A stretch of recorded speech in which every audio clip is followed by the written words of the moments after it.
This past year was the most painful and transformational chapter of my life.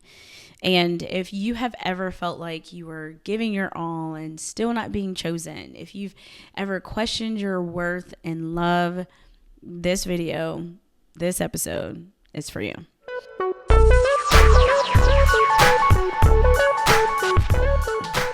What's up, y'all? Keita here, your queer love and growth coach. And if you have been following me for a while, you know that this channel is all about giving you tips, tools, and strategies that you can use right now to date more effectively and have healthier relationships. But today, this episode is different. Today, I'm not just teaching, I'm sharing my story and the truth behind why I teach what I teach. So this past year, maybe it's been the last 2 years, honestly, it just cracked me open. It was painful, but it was also the most powerful season of my life. I lost my marriage, I lost family, I lost relationships that I thought would last forever. But in losing them, I really did find something deeper within myself, and I feel like I found me. So if you've been following me, some of you may know that I got married and then we got divorced. I think my divorce was final like in July of last year. Shortly before the divorce was final, we decided to reconnect and eventually decided to get back together and try again. I always felt like our relationship was over, but it wasn't done, if that makes sense. This time it felt different. It felt like we were open and we were honest with each other, probably for the first time in a very, very long time. I am also the type of person who has to try everything before, quote unquote, giving up. Or at least that's what I used to think. I have discovered that that's just something that I said because I didn't really want to face the truth. And that was, I was still trying to prove that I was worthy of love that could actually hold me. Unfortunately, it didn't last. We did recently break up again, and this time I know it is definitely over and done. And I know there are some of you out there that's like, see, that's why you don't go back to exes and maybe judge me for the type of coach that I am because of that situation. But I never think situations like this or any situation or any relationship is a waste. There is always a lesson. There is always a reason. I am thankful for this relationship no matter how I feel about her. The difference this time is I'm not really grieving the relationship. I'm grieving every version of me who abandoned herself to be chosen. I mean, this was not the only relationship that I lost. If you've heard a couple of my podcast episodes, you know that I haven't talked to my sister in months, and we used to talk every day or every other day. My dad, my grandmother, my brothers, one by one, like people have just dropped off. Not because I changed too much, but because I stopped pretending. So I got hit with my own cosmic 2x4, and as much as it hurt, I know that I really needed it. See, I always thought that I was strong because I didn't need much help. I didn't require much, but that wasn't strength. That was what I've discovered, emotional neglect disguised as independence.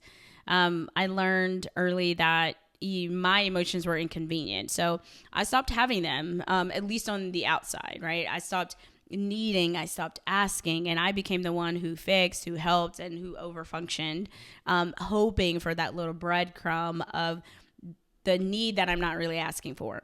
But that's what people pleasers do.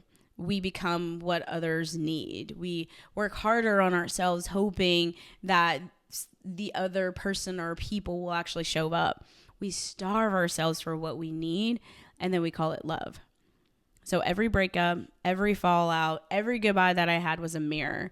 And it showed me that I have been performing, still choosing people who needed my strength, but never made room for my softness. I thought loyalty meant endurance. I thought love required sacrifice. But the truth is, love requires truth. And my truth now that I've discovered is I can't shrink to keep someone close. I can't call it love if I have to disappear inside it. My needs aren't negotiable because they are sacred and they matter. So the hardest year of my life gave me clarity on what safety feels like, ownership over my own emotional needs, the audacity to stop waiting for permission, and the deep knowing that I don't need to prove to anyone in my life that I am enough. So I've stopped performing, I've stopped begging, and I started really truly coming home to myself, one small truth at a time.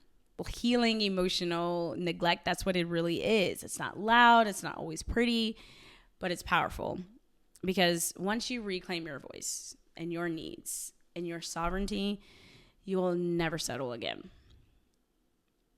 So this is what I'm here. This story. It's not just mine, right? This is now this like newfound like purpose and foundation of my business. I don't want to just teach you tips and tricks and strategies to get someone to like you. From this moment on, I want to teach emotional sovereignty. I want to guide people and queer people and recovering people pleasers to stop disappearing in love and start rooting yourself in self-trust. So if you've been starving for a love that sees you, if you've been told you're too much or too needy, you're too sensitive, I want you to know, first and foremost, that you are not too much and that you are not broken, and you don't have to earn love by erasing yourself. So I appreciate y'all being here. For those of you that have been following me, I know that I've shifted quite a bit, but this feels like the thing that I needed to really crack my, not only just my business, but my teachings and my coaching and what I want to bring into the world, like really just cracked it open. So if it resonated with you, whether you've been here for a while or you haven't, or you're new here, right? I want you to share this with somebody. Drop a comment down below, because I'm, building something here for those of us who were emotionally neglected, who are people pleasers, but who, no matter how much we try, we never give up on the love. And I promise you this, the love you want isn't a fantasy. It's possible, but it's got to start with you. So stay tuned, like and subscribe. Of course, turn on your notifications so you're not missing anything, because this is about to be a brand new journey. And I am so happy to be on this journey with you and to be guiding you all that's going to join this movement and come with me. And I can't wait to see how much we heal and grow together and change this world together. I love you.